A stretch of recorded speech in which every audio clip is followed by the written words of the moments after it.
ولد ايلون ماسك عايد دونالد ترامب في البيرو تاعه، صديق عايد بريزيدون تاع امريكان. هاد لا فيديو راهي دايره ضجه.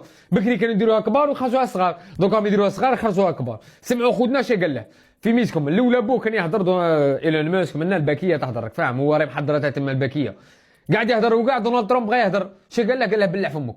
هذه كاع الاولى. شغل الاخر سكت ما بقاش يقول، بوز ما فيهاش، لا بريس كاع راهي تما. الزوجه قال لي قالت لهم ما سكتوش هايله، قال لها انت ماشي رئيس وغادي يقلعوك.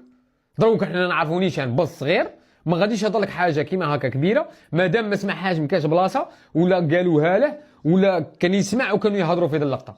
تسمى دروك هذيك شغل انهضرت ورفدها الباص في ودنيه وطلقها. تما دروك غادي ايلون ماسك جاهم يديروا عليه مظاهرات برا، وغادي لا يوقع الضغط على دونالد ترامب بزاف. تسمى غادي تشانتا السلطه اللي هو دونالد ترامب عنده السلطه والاخر عنده الباكيه.